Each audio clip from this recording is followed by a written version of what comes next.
Les lumières frappèrent son visage comme une vague de chaleur. La scène était immense, trop immense. Un millier d'yeux étaient rivés sur elle, scrutant chacun de ses mouvements. Certains avec curiosité, d'autres avec pitié. Quelques-uns avec une pure moquerie. Clara Evans se tenait là, immobile.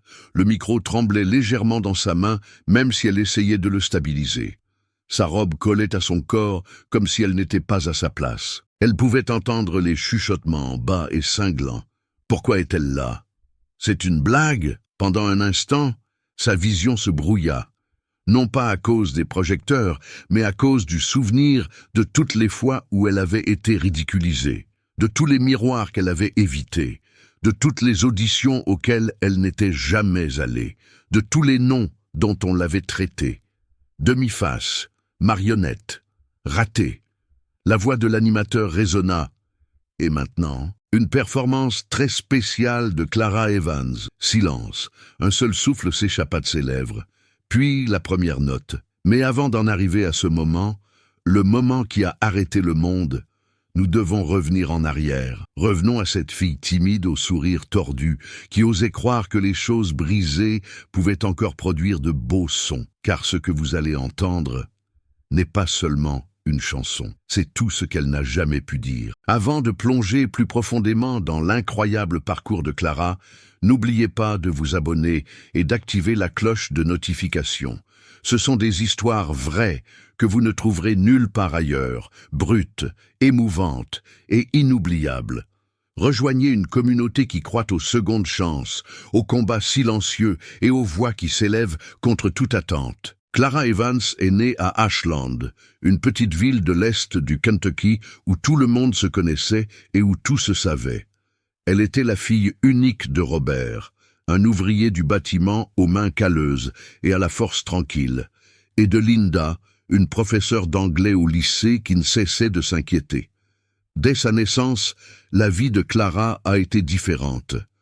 Elle a été diagnostiquée avec le syndrome de Moebius, une maladie rare, qui lui a laissé une paralysie faciale partielle. Elle ne pouvait ni sourire ni froncer les sourcils.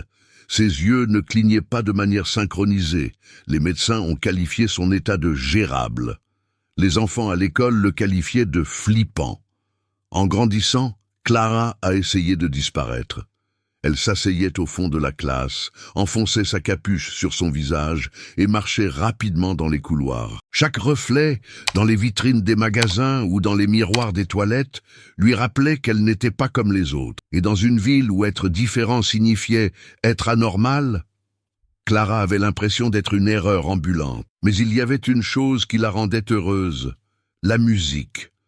Sa mère lui chantait des berceuses tous les soirs, et ses chansons sont devenues le monde secret de Clara. À 10 ans, elle se faufilait dans sa chambre pour chanter à voix basse, imitant tous les sons qu'elle entendait sur de vieux disques et des vidéos YouTube.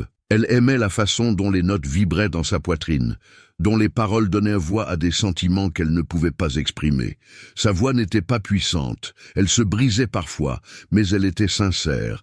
Et dans ces moments-là, avec ses écouteurs et la porte fermée à clé, Clara ne se sentait pas brisée. Pourtant, personne ne savait qu'elle savait chanter, ni ses parents, ni ses professeurs. Elle le cachait comme un défaut. Linda, bien qu'aimante, la mettait souvent en garde. « Ma chérie, tu vas souffrir si tu te donnes trop. Le monde n'est pas tendre avec les filles comme nous. » Robert était plus optimiste, mais son silence en disait long. Il ne la décourageait pas, mais il ne la poussait pas non plus. Le monde de Clara était petit, sûr, jusqu'au jour où elle a vu une vidéo virale d'une jeune fille aveugle jouant du piano dans une émission de télé-réalité nationale. La jeune fille se tenait devant des millions de personnes et ne bronchait pas. Ce soir-là, Clara s'est assise sur son lit, les écouteurs retirés, les yeux fixés sur l'écran, les larmes coulant sur ses joues immobiles. À ce moment-là, quelque chose a changé. Peut-être, juste peut-être, que sa voix avait aussi de l'importance, même si son visage ne bougeait pas quand elle chantait. Cette vidéo a tout changé. Clara la regardait en boucle, cette jeune fille aveugle, debout au centre de la scène, souriante, jouant du piano, chantant comme si son âme n'avait jamais entendu le mot « non ». Le public pleurait. Les juges se sont levés. Et Clara, elle a ressenti quelque chose qu'elle n'avait pas ressenti depuis des années. Peut-être que ça pourrait être moi. Elle n'en parla à personne, pas même à ses parents. Mais cette nuit-là, elle ouvrit son vieux cahier poussiéreux et écrivit d'une main tremblante « Un jour, je chanterai devant un public. Un jour, ils me verront. » Le lendemain matin, elle arriva à l'école différente. Même sweat à capuche, même silence. Mais à l'intérieur, un feu brûlait. Elle commença à s'entraîner en secret, tard le soir, sous les couvertures, à la lumière du flash de son téléphone. Elle a téléchargé des applications d'entraînement vocal. Elle a mémorisé les paroles comme elle mémorisait autrefois ses cachettes. Sa voix, douce et brute, a commencé à prendre forme. Quelques semaines plus tard, son professeur de musique au lycée, M. Whitmore, l'a entendu fredonner pendant le déjeuner. Il a suivi le son jusqu'à une salle de classe vide et s'est arrêté à la porte pour écouter. Lorsqu'elle s'est retournée et l'a vu, elle s'est figée. « Je suis désolée », a-t-elle balbutié. Il lui a souri gentiment. « Ne t'en fais pas. » C'était magnifique. Ce moment l'a illuminé. Pour la première fois, quelqu'un voyait non seulement sa personne, mais aussi sa voix. Monsieur Whitmore l'a encouragé à passer une audition pour le concours régional de jeunes talents. « Ce n'est pas pour gagner, lui a-t-il dit, c'est pour aller de l'avant. » Elle a hésité. Mais 2 jours plus tard, elle s'est inscrite. Le soir, Clara se tenait devant son miroir, sans regarder son visage, mais sa posture. Elle s'entraînait à respirer, à trouver le ton juste, à articuler. Elle choisit une ballade acoustique simple qui lui permettait d'exprimer ses émotions sans chercher à impressionner. Elle n'en parla à personne à la maison avant la semaine du spectacle. Son père était fier, sa mère avait peur. « Tu es sûre, Clara? Les gens peuvent être cruels. »« Je sais, » répondit Clara doucement, « mais j'en ai assez de me cacher. » Le soir du spectacle, l'auditorium bourdonnait d'énergie. La salle était bondée, élèves, parents, inconnus. Clara était assise dans les coulisses, les genoux tremblants, les doigts glacés. Elle entendait les autres artistes, leur voix puissante, leur rire confiant. Puis, son nom fut appelé. Elle marcha lentement vers la scène, le micro à la main. Son cœur battait à tout rompre. Dès qu'elle ouvrit la bouche, sa voix se brisa. Après quelques notes, quelqu'un rit dans le fond, puis un murmure, puis un rire plus fort. Sa gorge se serra, sa vision se brouilla. Elle oublia la phrase suivante. C'était comme si elle était revenue au collège. Elle tourna le dos au public et quitta la scène avant d'avoir fini la chanson. Clara continua de marcher jusqu'à ce qu'elle atteigne l'arrière du bâtiment, où l'air nocturne la frappa comme une gifle. Sa poitrine se soulevait, non pas à cause de la course, mais de la honte. Ses mains tremblaient lorsqu'elle retira le badge de participante de son t-shirt et le laissa tomber par terre. Elle avait imaginé cette soirée tant de fois. Le silence de la foule, son écoute, peut-être même ses larmes. Au lieu de cela, ils avaient ri. Elle s'assit sur le trottoir derrière l'auditorium, le visage enfoui dans ses mains. Ce n'était pas seulement de la honte, c'était une trahison, celle de sa propre voix, de son espoir, de cette petite partie d'elle-même qui avait osé croire qu'elle pouvait être plus. Quand son père la trouva, elle ne put parler. Il ne posa pas de questions. Il s'assit simplement à côté d'elle et lui tendit sa veste. Le lendemain, elle est restée à la maison. Puis le jour d'après, et le jour d'après. Le lundi, la vidéo était en ligne. Quelqu'un avait tout enregistré. Une fille ridicule chante la moitié d'une chanson, disait le titre. Les commentaires étaient impitoyables. C'était un cas social? On dirait qu'elle a abandonné avant même d'avoir commencé. C'est pénible à regarder. Clara a supprimé tous ses comptes sur les réseaux sociaux. Elle a éteint son téléphone. Même lorsque sa mère a essayé de la réconforter, cela n'a fait qu'empirer les choses. Linda a dit tout ce qu'il ne fallait pas dire. Ce n'était peut-être pas le bon moment. Au moins, tu as essayé, tu es courageuse. Courageuse? Clara ne se sentait pas courageuse. Elle se sentait stupide. Monsieur Whitmore a appelé, laissé des messages vocaux, envoyé un email. Elle n'a jamais répondu. Elle a arrêté de chanter, complètement. Elle a rangé ses cahiers dans son placard. Ses écouteurs ont pris la poussière. Même la musique, qui était autrefois son refuge, lui semblait désormais être une cruelle plaisanterie. Les semaines ont passé, puis les mois. À l'école, l'incident est tombé dans l'oubli, mais les regards insistants n'ont jamais cessé. Des chuchotements persistaient lorsqu'elle passait. Même les professeurs la regardaient avec cette gentillesse gênée que l'on réserve aux personnes brisées. Un après-midi, Clara a entendu Jessica Carter, l'une des filles populaires, imiter sa voix devant un groupe près des casiers. « Je suis Clara », a raillé Jessica. « J'ai la voix d'un chat qui se meurt. » Tout le monde a éclaté de rire. Clara a continué à marcher, les yeux fixés sur le sol. Elle évitait tout ce qui lui rappelait la scène. Les affiches des prochains concours de talent, les annonces à la radio, même les publicités pour les concours de chant. Le rêve qui était autrefois une lumière en elle était désormais une blessure. Et le pire n'était pas les moqueries.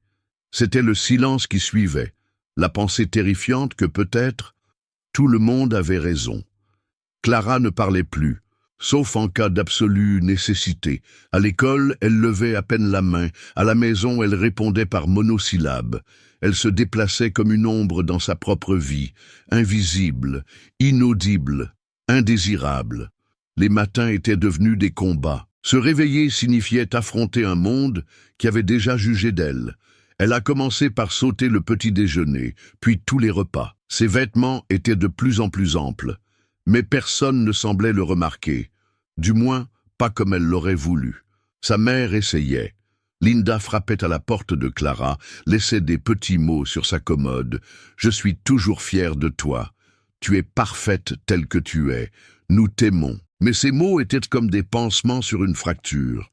Son père, Robert, n'était pas doué avec les mots.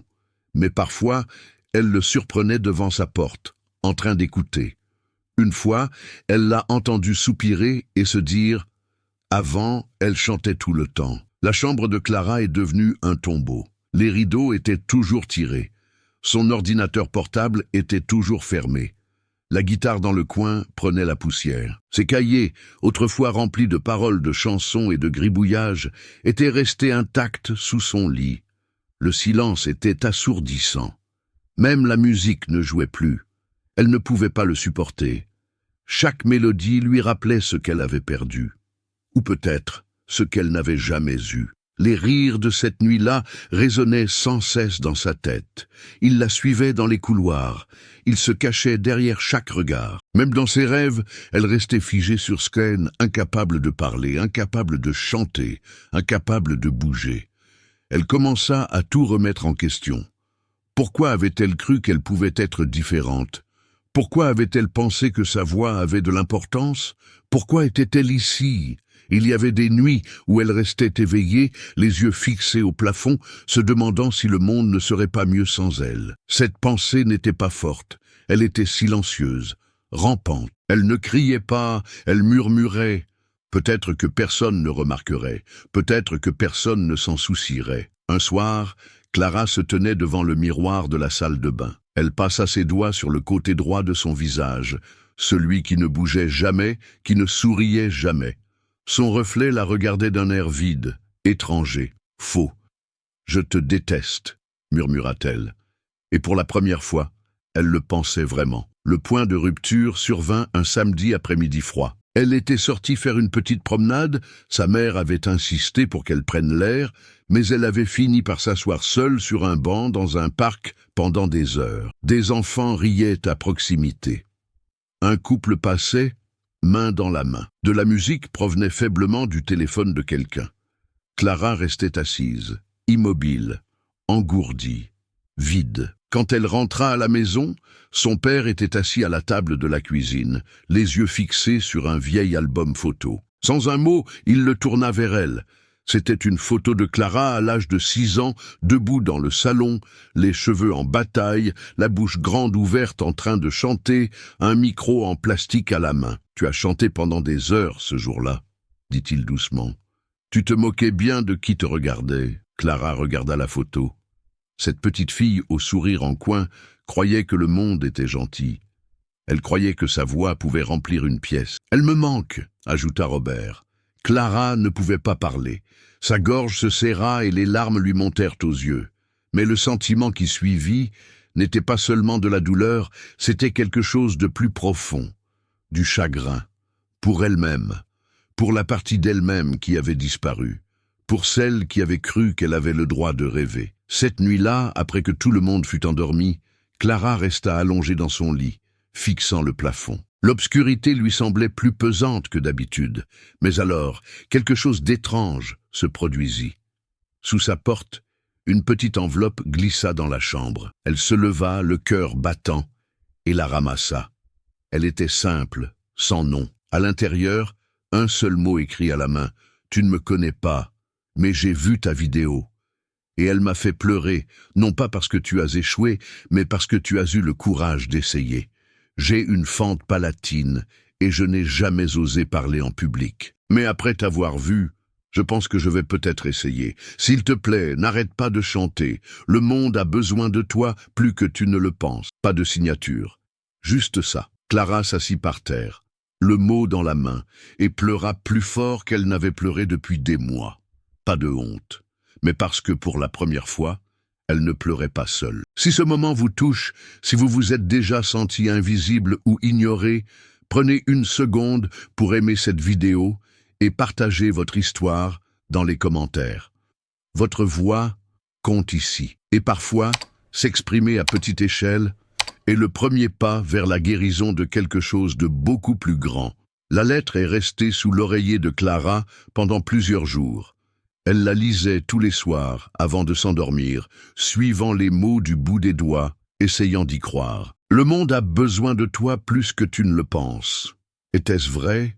Une personne comme elle, imparfaite, brisée, à moitié souriante, pouvait-elle vraiment compter pour quelqu'un d'autre? Elle n'a pas répondu à cette question tout de suite. Mais quelque chose a commencé à changer en elle.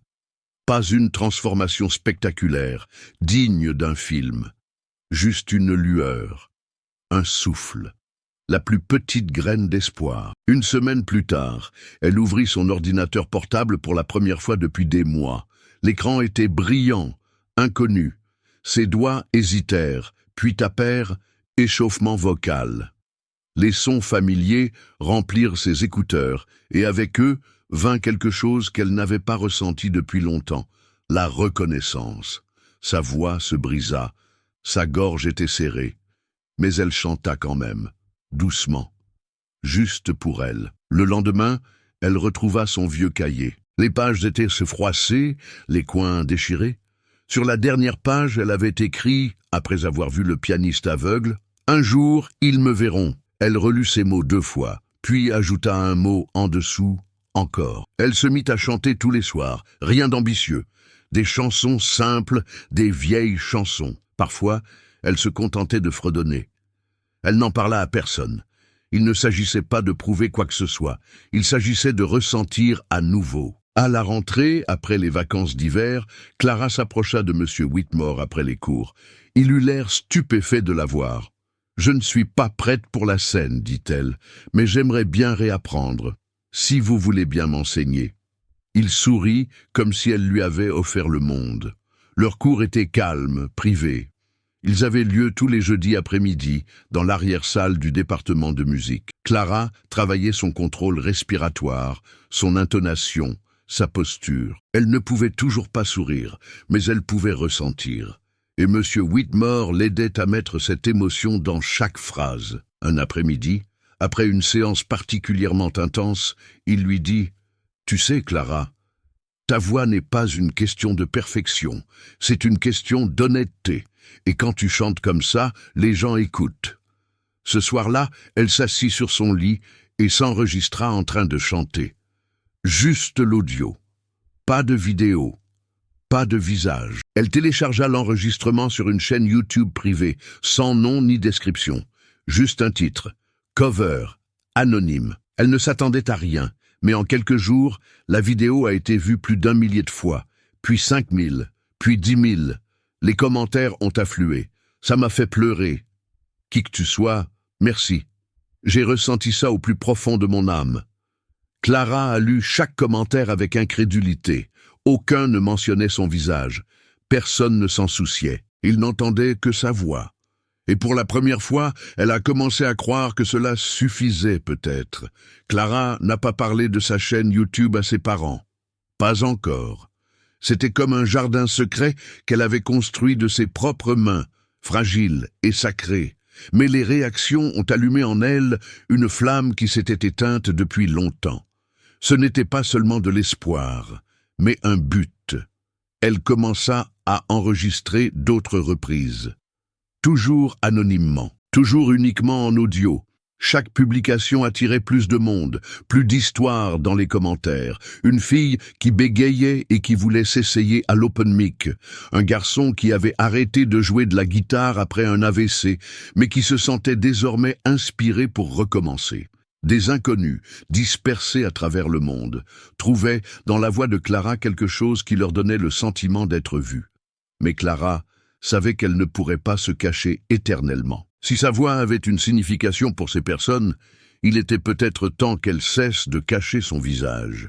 Elle a commencé modestement. Elle a publié une courte vidéo, un écran noir qui s'est estompé pour laisser apparaître la silhouette à peine visible d'une jeune fille assise devant un micro. Pas de présentation, juste la musique. La réaction a été incroyable. Les gens la suppliaient d'en dire plus. « S'il te plaît, dis-nous qui tu es. Tu n'as pas besoin de te cacher. Tu es déjà belle. » Elle n'était pas encore prête à franchir ce pas, mais elle s'en approchait. Puis vint l'email. Un organisateur d'une conférence pour les jeunes à l'échelle de l'État était tombé sur ces vidéos.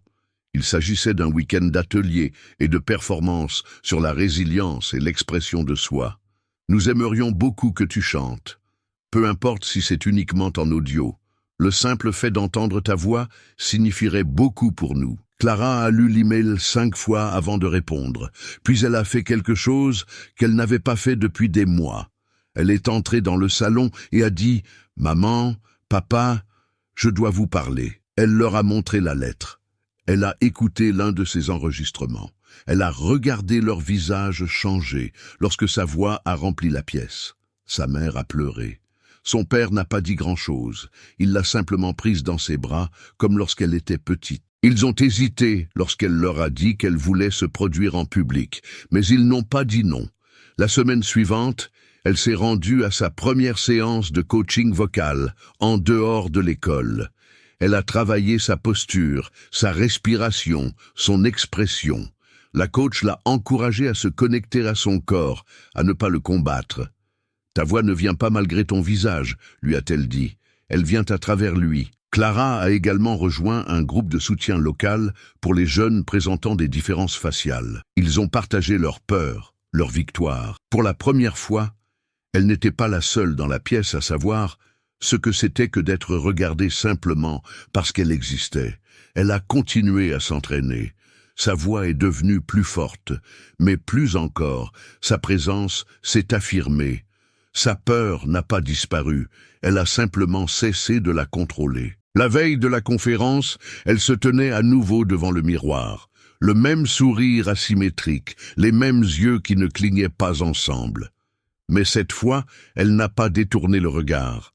Elle a dit doucement « Tu vas être vue » et elle le pensait vraiment. Le matin du spectacle est arrivé dans un calme étrange. Clara s'attendait à paniquer, à avoir les mains qui tremblent, la voix coincée dans la gorge.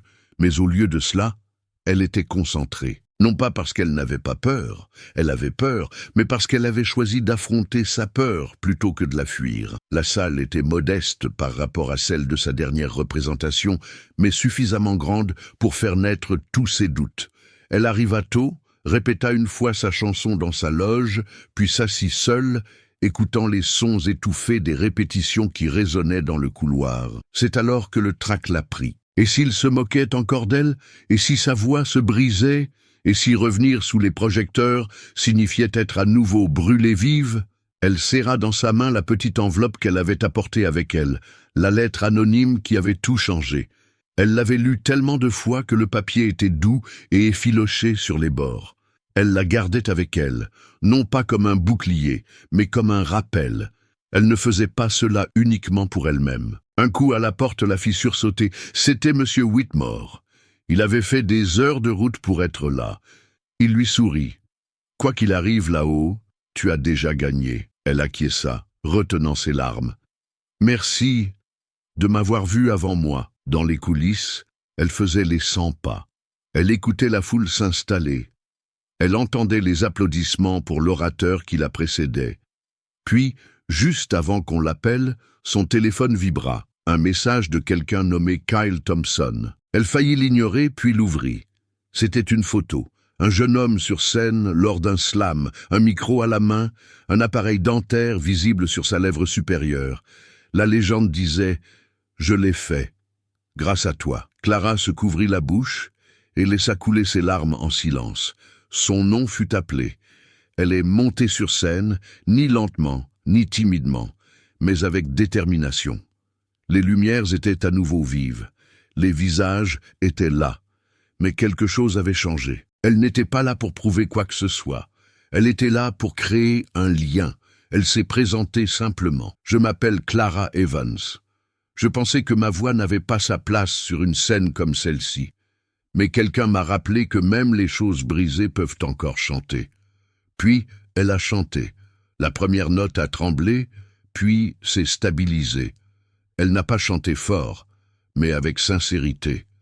Sa voix ne portait pas seulement la mélodie, mais aussi des souvenirs, de la douleur, de la force, une histoire qui avait trop longtemps été réduite au silence. Lorsque la dernière note s'est éteinte, le public s'est levé. Non pas parce qu'elle était parfaite, mais parce qu'elle était authentique. Clara a souri, pas complètement, pas de manière régulière. Mais pour la première fois de sa vie, cela n'avait aucune importance. Elle était sortie de l'ombre, et cette fois, elle y restait. Clara se souvenait à peine d'avoir quitté la scène. Son corps bougeait, mais son esprit était resté dans la chanson. Elle se sentait suspendue dans cette dernière note, comme si sa voix avait ouvert une porte qui était restée fermée pendant des années. Dans les coulisses, les gens l'applaudissaient, lui donnaient des accolades, lui disaient des mots qu'elle entendait à peine. « Tu étais incroyable, tellement puissante. » Je n'oublierai jamais ça. Mais elle restait là, hébétée, les mains tremblantes, le cœur battant à tout rompre, non pas de peur, mais d'autre chose. Une sorte de libération, comme si elle avait enfin expiré après avoir retenu son souffle pendant des années. Quand elle trouva un coin tranquille, elle s'assit et ferma les yeux. Elle laissa le moment s'imprégner en elle. Pas de rire, pas de regard, pas de honte, juste la vérité de ce qu'elle venait de faire. Elle avait chanté, à fond, en public, honnêtement. Son téléphone vibra à nouveau, des centaines de notifications, des messages de personnes présentes à l'événement, des commentaires sur sa chaîne YouTube. Quelqu'un l'avait reconnue et avait partagé la vidéo. La vidéo était déjà en ligne. La légende disait « La fille qui a chanté malgré ses cicatrices ». Elle était devenue virale en quelques heures, des milliers de vues, puis des dizaines de milliers, puis des centaines. Mais ce ne sont pas les chiffres qui l'ont fait pleurer, ce sont les commentaires. « Regardez ça m'a aidé à me tenir debout devant ma classe aujourd'hui. Ma fille est atteinte de paralysie faciale. Elle vient de vous voir et m'a dit « Elle me ressemble. Merci. Je ne pensais pas pouvoir pleurer en entendant une voix. Mais ça m'a guéri. » Elle est restée éveillée toute la nuit à les lire, pleurant doucement dans son oreiller, submergée par le nombre impressionnant d'inconnus qu'il avait vus, pas seulement entendus, mais vraiment vus. Le lendemain matin, elle a ouvert un email d'un agent artistique à New York. Il avait vu la vidéo et voulait lui parler d'opportunités potentielles, des engagements pour chanter, des collaborations, des interviews avec la presse. Clara a fixé l'écran, stupéfaite. Elle n'a pas répondu immédiatement. Elle descendit plutôt à la cuisine, où ses parents étaient assis à table. Ils levèrent les yeux vers elle, tous deux fatigués, les yeux embués de larmes. Sa mère se leva la première, les bras ouverts. « Nous avons tout regardé. » Clara se jeta dans ses bras et, pour la première fois depuis des années, elle ne se recroquevilla pas. Son père les rejoignit, la voix brisée. « C'était ta scène, Clara, et personne ne te la reprendra jamais. » Plus tard dans la semaine, l'école l'invita à prendre la parole lors d'une assemblée. La même école où elle s'était enfuie en larmes. Elle faillit refuser. Mais elle pensa alors à la fille qui se cachait au dernier rang. aux garçons qui ne pouvaient pas sourire sans être moqués, à celle qu'elle était autrefois, qui croyait que le silence était plus sûr. Elle monta sur la scène de l'école, la tête haute. « Avant, je pensais que je devais changer avant de mériter qu'on m'écoute, » leur dit-elle. Mais j'avais tort. On n'a pas besoin d'être parfait pour être fort. Il suffit d'être soi-même. Quand elle eut fini, personne ne rit. Tout le monde se leva et applaudit. Certains pleuraient même. Après l'assemblée, Jessica Carter, la fille qui avait imité la voix de Clara dans le couloir, s'approcha d'elle. Pendant un instant, Clara s'est préparée au pire. Mais Jessica n'avait pas l'air suffisante. Elle était douce, nerveuse. « J'ai été horrible avec toi, a-t-elle dit. Et je suis désolée, tu ne méritais pas ça. Clara a fait une pause. Elle a pris une inspiration. Tu as raison, je ne le méritais pas, a-t-elle répondu. Mais merci, ce n'était pas une fin parfaite. Cela n'effaçait pas le passé, mais c'était réel. Et cela suffisait. Au cours des mois qui suivirent, l'histoire de Clara fit le tour du pays. Elle participa à des talk-shows, fut invitée à prendre la parole lors de tables rondes et enregistra même sa première chanson originale, qui parlait de trouver sa voix à travers le silence. Mais malgré tout cela, elle garda les pieds sur terre. Car la célébrité, les opportunités, les applaudissements n'avaient jamais été son but. Ce qui comptait, c'était qu'une fille qui croyait autrefois que sa voix n'avait aucune importance, l'avait trouvée, nourrie et offerte au monde. Non pas pour être célèbre, mais pour être libre. Et ce faisant, elle avait donné à d'autres la permission de faire de même. Le sourire de Clara serait toujours asymétrique, sa voix porterait toujours le poids de son passé. Mais désormais, chaque mot qu'elle chantait résonnait plus fort, plus profondément, plus intensément. Car ce n'était plus seulement de la musique, c'était la vérité. Et la vérité, une fois dite, ne peut plus être cachée. Le parcours de Clara a enseigné quelque chose que beaucoup de gens passent leur vie à essayer de comprendre. La vraie force ne consiste pas à surmonter ses défauts, mais à les accepter. Sa voix n'est pas devenue puissante parce qu'elle était parfaite. Elle est devenue puissante parce qu'elle était honnête, brute et humaine. Dans un monde obsédé par les filtres, les retouches et les apparences, Clara nous a rappelé que la vulnérabilité n'est pas une faiblesse, mais le courage dans sa forme la plus pure. Elle n'a pas conquis le monde en changeant qui elle était. Elle l'a fait en restant fidèle à elle-même, en osant se montrer telle qu'elle était vraiment. Son histoire a trouvé un écho si profond parce qu'il ne s'agissait pas seulement de musique, mais aussi de la reconquête de son identité. Pendant des années, Clara a pensé que son handicap était un obstacle, quelque chose à cacher, dont elle devait avoir honte.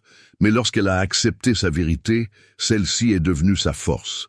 Non pas parce qu'elle la définissait, mais parce qu'elle a refusé de la laisser la réduire au silence. Elle nous a rappelé que nos expériences les plus douloureuses recèlent souvent les germes de notre plus grande destinée, et que la guérison ne s'accompagne pas toujours d'applaudissements ou de vidéos virales. Parfois, elle commence discrètement, par un simple acte de défi contre les mensonges que nous nous sommes racontés. Et parfois, cela suffit pour tout changer. Aujourd'hui, Clara Evans n'est plus seulement une voix derrière un écran. Elle est un symbole, une militante, une mentor. Sa chaîne YouTube, autrefois anonyme, porte désormais son nom complet et son visage, avec fierté. Elle est devenue un refuge pour ceux qui ne se sont jamais sentis vus. Elle y publie non seulement des chansons, mais aussi des réflexions, des questions-réponses, des messages aux enfants présentant des différences faciales et des moments bruts où elle lutte encore contre le doute et la peur. Car Clara n'a jamais prétendu que sa guérison était complète, seulement qu'elle était réelle. Elle a également lancé une initiative à but non lucratif appelée « Sing Through the Silence », chanter à travers le silence, qui fournit des instruments de musique, des cours et un soutien thérapeutique aux adolescents vivant avec un handicap visible. La mission n'est pas de créer des stars, mais de rappeler à chaque jeune que sa voix, aussi différente soit-elle, mérite d'être entendue. Les écoles l'invitent à prendre la parole. Les parents lui écrivent des lettres. Des adolescents du monde entier lui envoient des photos, des paroles de chansons, des histoires, tout inspiré par le moment où Clara est montée sur scène et a chanté malgré tout. Mais plus que la célébrité ou la reconnaissance, Clara accorde de la valeur à quelque chose de plus profond.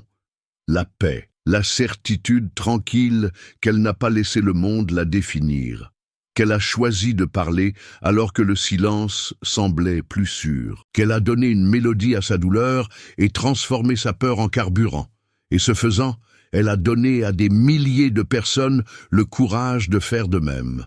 Avez-vous déjà eu l'impression que votre voix n'avait aucune importance ? Que le monde avait déjà décidé qui vous étiez censé être avant même que vous ayez eu la chance de vous exprimer? L'histoire de Clara Evans ne parle pas seulement de chant. Elle parle du pouvoir de choisir de se montrer, même lorsque tout en vous vous dit de vous cacher. Elle parle de trouver le courage de transformer la douleur en objectif et la peur en carburant. Nous vous posons donc la question: quelle est cette voix en vous que vous cachez? Dans les commentaires, partagez votre moment, celui où vous avez failli abandonner, ou celui où vous vous êtes enfin levé. Vos mots pourraient être la lettre que quelqu'un d'autre attend de lire, tout comme celle de Clara. Et si cette histoire vous a ému, ne la gardez pas pour vous, partagez-la. Avec un ami, un membre de votre famille, quelqu'un qui a besoin de se rappeler qu'être différent n'est pas une faiblesse, mais une force dont le monde a désespérément besoin. Abonnez-vous à la chaîne pour découvrir d'autres histoires comme celle-ci. Des histoires qui nous rappellent que les choix les plus difficiles mènent souvent aux plus belles transformations. Parce que parfois, tout ce qu'il faut, c'est une voix qui refuse de se taire.